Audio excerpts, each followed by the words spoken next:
Tenemos que ir en mecanismo de hipoxemia, ¿no? ¿Ya tengo que llevar su medicamento? Bueno, pues el hemodinámico nos va a establecer varios patrones. Hay algo que se llama normodinamia. La normodinamia la establecemos con dos patrones: la diferencia arteriovenosa de oxígeno y el porcentaje de extracción de oxígeno. La diferencia arteriovenosa de oxígeno, imagínenla como la velocidad a la que circula la sangre. Si es lenta o es rápida. Lo normal es que esté de 3 a 5. Entonces, si nosotros tenemos una diferencia arteriovenosa baja, es decir, menos de 3, estamos en hiperdinamia.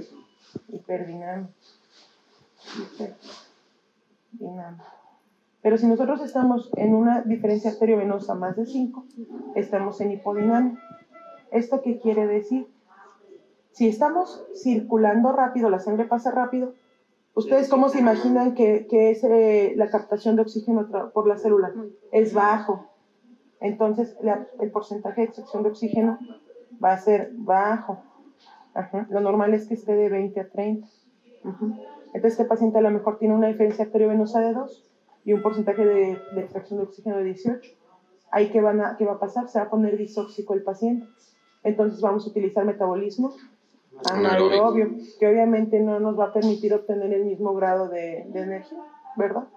Bueno, entonces aquí estamos en hiperdinamia. ¿Qué es todo? Nos dan hiperdinamia. Y séptico, por ejemplo, el séptico. Un choque séptico. Bueno, todo lo que sea distributivo, ¿no? O sea, de alguna forma, sí. Séptico, ¿Cómo? ¿Cómo qué? Una tirotoxicosis. Una tirotoxicosis, obviamente por la frecuencia cardíaca te va a poner en hiperdinamia. ¿Qué otra cosa? ¿Qué sería la tirotoxicosis? Pero muy importante, pacientes postquirúrgicos. Un postquirúrgico que haya sido, por ejemplo, sometido, yo qué sé, a una LAPE, un paciente que le hayas hecho un trasplante renal, un paciente que le hayas hecho una derivación ortobisomoral, si está bien reanimado, puede estar en hiperdinamia, un quemado. Un paciente con politrauma. Todos esos pacientes pueden estar en hiperdinamia. Ahora vamos a la hipodinamia. Entonces aquí, si la sangre está circulando lento, es decir, que tengamos una diferencia arteriovenosa de 6, de 7, la sangre está circulando más lento. Entonces, ¿ustedes cómo creen que será la captación de oxígeno de la célula? Va a ser mayor y ustedes podrían decir, bueno, si la célula está captando una buena cantidad de oxígeno, ¿qué tiene de malo? ¿Verdad que tiene de malo que este porcentaje de extracción de oxígeno sea en este caso 43? ¿Qué tiene? La célula está aprovechando bien el oxígeno. Sí, está aprovechando bien, pero tú no le estás incrementando el aporte de oxígeno porque tu gasto cardíaco está dañado.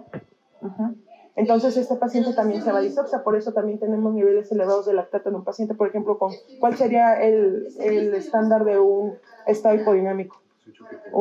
No. Bueno, sí puede ser hipovolémico, pero más el cardiogénico. Entonces, es bien importante que nosotros tomemos en cuenta todas estas variables. Y ya teniendo estos conocimientos básicos, recordar cosas, ¿no? Como, por ejemplo, ¿de qué depende el gasto cardíaco? Los determinantes, ¿no? De carga, poscarga, frecuencia cardíaca y contractilidad. Porque antes, por ejemplo, y sobre todo en servicios de urgencias, ¿no? En medicina interna, antes, ven que nos guiábamos con los algoritmos de Pinsky, ¿no? Donde nos íbamos con una reanimación guiada por metas. Entonces decían, si el paciente no tiene saturación venosa central de 70, hay que ponerle dobutamina, ¿no? Y no es cierto, porque, por ejemplo, la hipodinamia puede estar dada por muchas cosas. La hipodinamia puede estar dada por precarga en un choque hipovolémico. Tómale un taller gasométrico a un paciente que llegue con choque hipovolémico, también va a estar con hipodinamia, la saturación venosa central va a estar baja. ¿Y tú crees que corresponda a que haya un daño en la contractilidad? No, es por aporte y es por precarga. O sea, son dos mecanismos ahí. Ahí se transfunden y le vas a mejorar obviamente el gasto cardíaco, ¿verdad? O reanímalo inicialmente, le vas a mejorar el gasto cardíaco.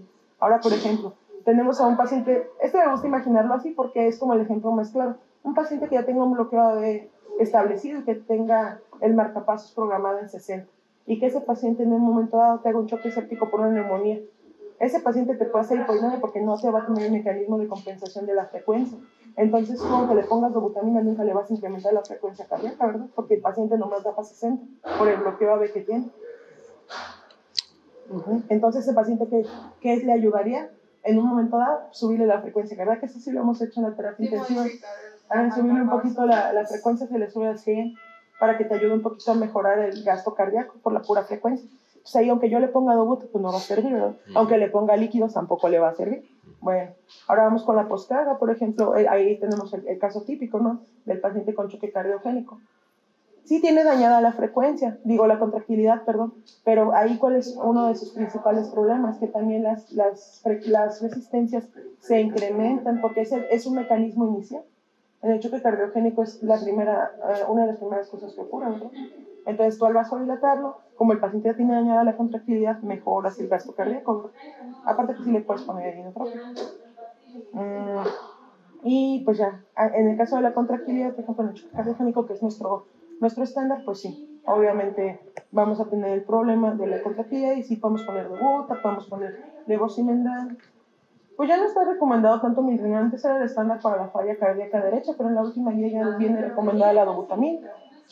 Entonces, como ven, o sea, fíjense qué análisis estamos haciendo del paciente con 2 gasometrías. Entonces, sí es útil. Mucha gente dice que el taller gasométrico no sirve, pero si lo sabes utilizar y no interpretar solo números, yo creo que sí te puede ser de utilidad. Entonces, ahí estamos en lo hemodinámico. Hablábamos del transporte, eso es a través de los contenidos, ¿no? Siempre hay que ver, porque por ejemplo, casi todos los pacientes críticos van a tener hemoglobinas bajas. Entonces, en un paciente crítico la hemoglobina es de 7. Apenas salió una guía del ESIM donde habla de metas de transfusión en pacientes. Te dice que en el cardiópata, entendiendo cardiópata como a los pacientes que se infartaron, los isquémicos, a eso sí los debes de llevar a una meta de entre 9 y 10, es decir, debes de ser un poquito más liberal en la transfusión. Ahí en esa guía dice que a los pacientes postquirúrgicos de cardio con 7,5 les suples la demanda. Ahí dicen la guía. Pero un paciente crítico con 7. Entonces, ¿ustedes creen que con estos niveles de hemoglobina vamos a tener contenidos normales? Pero hay que ver si este mecanismo le está causando distoxia al paciente. No siempre tenemos que transfundir a alguien aunque tenga los contenidos bajos. Simplemente hay que estar viendo, por ejemplo, aquí, alguien por ahí, tú lo comentaste, ¿no? Pues lo estamos transfundiendo porque también puede obedecer que su saturación menos central baja y que quizá también hasta el gasto cardíaco esté influido por esa anemia. Que ahí estaría dañada el transporte, el transporte de oxígeno, porque recordemos que la hemoglobina pues, es la proteína que la transporta. Entonces, en esos casos sí no es la difusión. Entonces, si nosotros obviamente vemos los contenidos de este paciente, recordemos que hay 3 tipos de contenidos: contenido arterial, contenido capilar y contenido venoso. El contenido capilar, ¿qué es? ¿Alguien lo ha leído? Se supone que el contenido capilar hace referencia a la sangre que sale luego del pulmón. O sea, esa tendría que tener básicamente como que la oxigenación al 100. Entonces esa va a ser la sangre que no ha hecho ningún proceso de hematosis, ¿va? Y se supone que es por eso tiene los valores más altos. Si te das cuenta, va de 16 a 20. Ahora nos vamos con el contenido arterial. Ese va de 14 a 16. Bueno, yo tenía 14 a 16, 14 a 18. Y el contenido venoso, 11 a 16. Entonces, obviamente nosotros, aparte de que nos da idea del transporte, con estos contenidos nosotros calculamos la diferencia arteriovenosa de oxígeno. A mí me gustaría que ustedes se pongan a revisar un capítulo que viene en el libro de Parrillo. Normalmente aquí lo tenemos y si no, te lo bajamos. En el capítulo 3 de ese libro viene una parte que se llama evaluación del llenado capilar y del flujo, o de algo así, del flujo sanguíneo. Y entonces ahí vienen las fórmulas para el taller gasométrico, porque nosotros estamos acostumbrados a sacarlo con un programa. Y es bueno que sepan las fórmulas para que vean de dónde salen las cosas. Entonces, ahorita vamos a revisar eso. Bueno, entonces, esto nos va a dar idea si hay que transfundir o no hay que transfundir, ¿va? Con un fundamento un poco más fidedigno y sabiendo las bases. Entonces, también es bueno que revisen esa guía. Ahora, vamos a ver la parte respiratoria. Para la parte respiratoria vamos a aprender varias cosas. La primera de ellas es el gradiente alveolar arterial. ¿Alguien sabe qué es el gradiente alveolar arterial o a qué hace referencia? Solamente hace referencia al espacio que hay entre el capilar y el alveolar. Entonces nosotros si tenemos nuestro alveolar y tenemos nuestro capilar, de manera normal sabemos que está íntimamente relacionado, y ahí se hace un mecanismo que tú le llamas difusión, es facilitada, ¿no? Donde de la sangre al alveolo va oxígeno y del alveolo para acá pues va CO2, ¿verdad? Y pues ya. Eso se llama hematosis. Todo bien. Pero, por ejemplo, imagínense el paciente que tiene neumonía o que tiene sobrecarga hídrica y le estás incrementando el ELWI, que es el agua extravascular, ¿no? Entonces, ese paciente está incrementado el espacio que tiene que recorrer el oxígeno contra el CO2, ¿no? Y por eso, pues, no va a oxigenar de manera adecuada. Entonces, como ya vieron ustedes, con FiO2 al 21%, el gradiente alveolo arterial normal es de 20. Obviamente, como es una fórmula que va en relación a los porcentajes de FiO2 que tú le estás aportando, pues va a ir incrementándose. Entre más oxígeno requieras tú para el paciente, más alto va a estar el gradiente. Pero también eso te va a dar idea de cuál pudiera ser el mecanismo de hipoxemia, que lo vamos a complementar ahorita con los cortocircuitos, ¿no? Bueno, entonces, un paciente con FiO2 al 21% tiene un gradiente de 20, pero podemos tener gradientes tan altos como 300 o 400. A mayor gradiente, mayor dificultad para ventilar.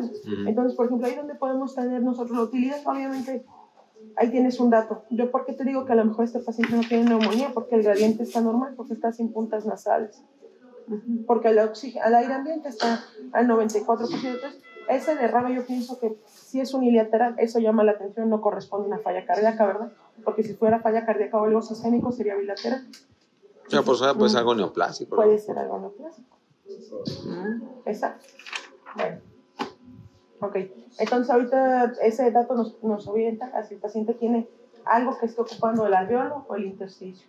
¿Va? Luego tenemos otro dato que yo creo que es una de las cosas más importantes en la vida. El índice de Kirby. Como ustedes saben, el índice de Kirby es una relación entre la presión parcial de oxígeno en la gasometría arterial sobre el porcentaje del FiO2 en decimal, ¿no? Entonces, con eso tenemos muchas cosas útiles. Uno de ellos nos va a servir para hacer un diagnóstico. En el SOFA viene contemplado como una de las variables para contemplar si alguien tiene falla respiratoria, ¿no? Entonces ahí nos va a evaluar la falla respiratoria. Pero también nos va a ayudar a diagnosticar el SIR, ¿verdad? Porque según el grado de afección que tenga, si tiene menos de 300, menos de 200 o menos de 100, vamos a ver si es un SIRA leve, moderado o severo. Aunque no sea SIRA, también la falla respiratoria nos puede ayudar a ver qué tan severo es, porque a menor índice de Kirby, mayor puntaje te va a dar en el SOFA. Eso no es lo mismo que yo tenga un paciente con un SOFA de 4 en la parte respiratoria que lo tenga con un SOFA de 2, ¿verdad? También nos va a ayudar a ver el panorama, porque por ejemplo tú podrás decir, pues mi paciente tiene un índice de Kirby de 180. Y yo voy a decir, bueno, pues no está tan mal. Pero 180 con FiO2 al 100%. Ese no está bien, ¿verdad? No es lo mismo que yo diga, tiene un índice de Kirby de 180 con FiO2 al 40, para que tenga un índice de Kirby de 180 con FiO2 del 100%. O sea, ¿quién está peor? Obviamente, aunque los dos tienen el mismo valor, el que tiene el aporte del FiO2 al 100%. Entonces, fíjense qué tan importante es que con solamente una gasometría arterial estamos haciendo tanto diagnóstico. Bueno, en la parte respiratoria y con una venosa, pues podemos evaluar la parte hemodinámica, ¿verdad? Y por último, nos va a ayudar a ver nuestra respuesta al tratamiento. Porque, por ejemplo, a lo mejor ustedes tienen aquí un paciente en falla cardíaca y sí le vamos a estar haciendo nosotros nuestro rastreo cardiográfico y todo. Pues le tomamos, y aparte pues está con aporte de FiO2 alto. Que normalmente eso pasa pues cuando el paciente tiene un edema agudo de pulmón. Entonces, por ejemplo, ya le dimos manejo y todo eso, y a una vez le tomo la gasometría. A lo mejor en mi primer tallo tenía un gradiente de 200 y tenía un índice de Kirby de 150. Y ya le di manejo, le mejoré la falla cardíaca, le di diurético. Y en mi próximo taller ya voy a tener un gradiente de 100 y voy a tener un índice de Kirby de 200. Pues, aparte de lo clínico, ya tengo datos objetivos de que sí vamos hacia la mejoría y que nuestro tratamiento va bien orientado. Y como ya les dije, y podemos ir viendo la evolución, pues entonces nos da el diagnóstico, evolución, nos ayuda también a ver cuál es el momento del winning. Yo creo que es una de las cosas más importantes, ¿no? Pues fíjate que en la guía del winning 2007, que es la que tiene más evidencia, dice 150. En algunos artículos sí dice que es deseable que sea más de 200, pero en la guía 2007, que es la única que tiene aval, es 150. Entonces, con solamente 2 valores estamos haciendo un análisis más completo del paciente. Y ya por último los cortocircuitos. ¿Ves qué es un cortocircuito? ¿Y qué consiste el Shunt? Pues es áreas del pulmón que están bien perfundidas, pero no ventilan. Sí, o sea, no participan en la hematosis. Ajá, no participan. El porcentaje de unidades celulares que no participan en la hematosis. Ok, y de manera normal nosotros tenemos cortocircuitos, digamos, fisiológicos. ¿De cuánto es lo normal que exista? Menos del 5%. Pues se supone que son 15%. ¿Y por qué existe ese 15% de cortocircuitos? ¿De dónde viene? De las áreas de hueso. ¿De dónde? De las áreas de hueso. O de... ¿Dónde no hay hematosis y por qué se genera? En el espacio muerto, ¿no? No. Pues se supone que en los ápices, ¿no? Donde están... Pues se supone que se dan eso por el drenaje del seno coronario. Ajá.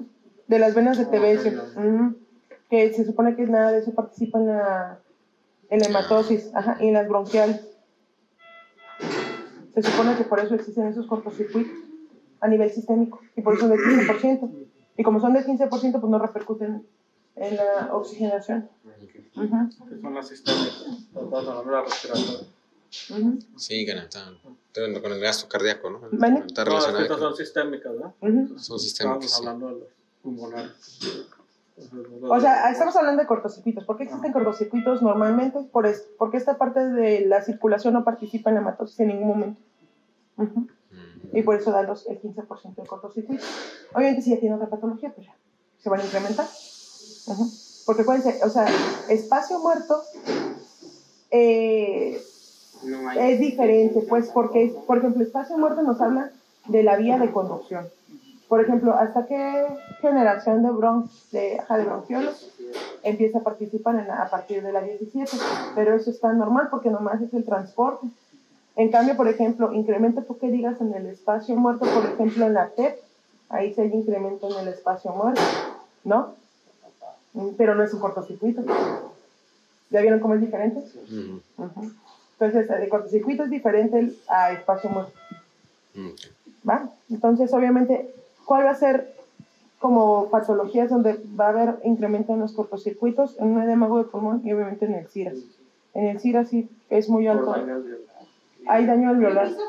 Y, por ejemplo, ahí hay muchas cosas. Hay daño alveolar que genera una edema alveolar.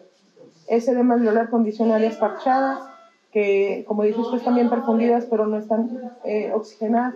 Pero ocurre un fenómeno muy, muy interesante, en el cual normalmente nosotros, cuando hay una área que es hipoxémica, se supone que hay vasoconstricción y se deriva la circulación a donde está el área, hay redistribución del flujo, y en el SIRA no existe eso. Porque supone que también hay activación de los factores de coagulación en las plaquetas y causan microtrombosis. Hay microtrombosis y aparte de eso está abolido ese reflejo.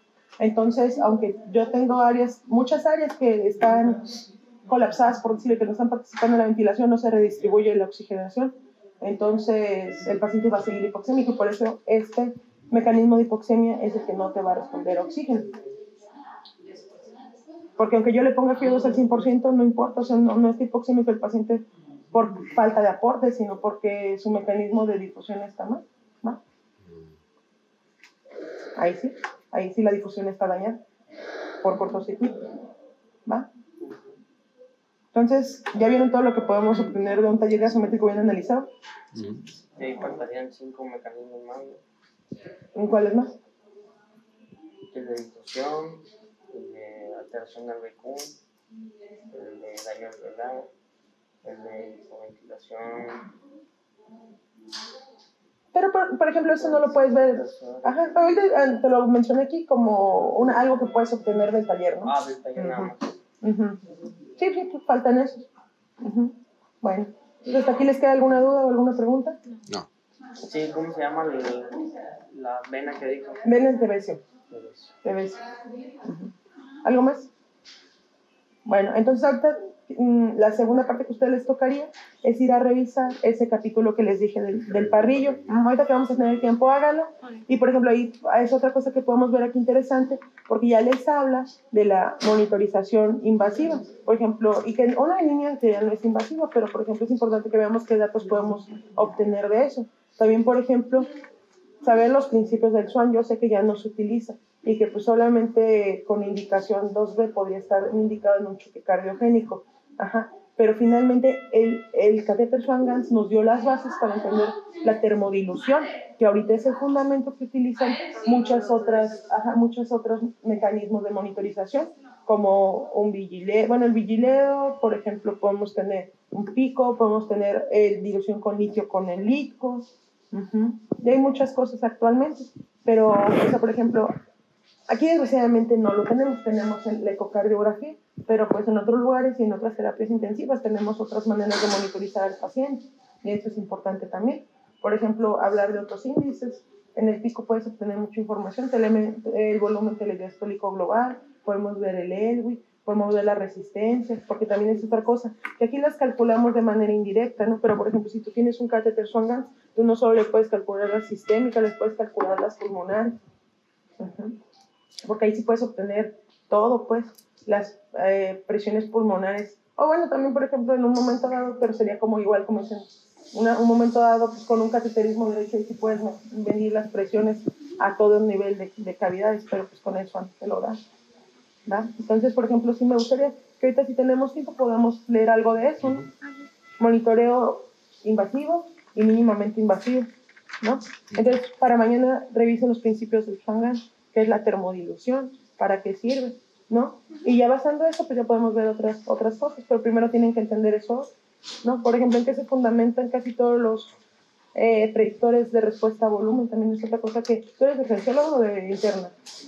Por ejemplo, hay cosas que podríamos hacer en urgencia si tuviéramos un ultrasonido, como por ejemplo elevación pasiva de las piernas, se lo podríamos hacer a casi cualquier paciente teniendo una manera de medir el gasto cardíaco, medir la vena cava, pero eso también es uno estático, no es dinámico. Estáticos, por ejemplo, la BPP, ustedes en el vigileo hay uno que se llama BBS, variación del volumen sistólico, la BPP, variación del pulso, variabilidad del pulso, y así hay otros. Ahí sí hay otros índices, como dices tú, la vena cava, índice de colapsabilidad e índice de sensibilidad, que son diferentes. Todas esas cosas podemos revisar, ya que vamos a tener un poco más de tiempo, si es que no hay clases. ¿Qué tienes que mandar?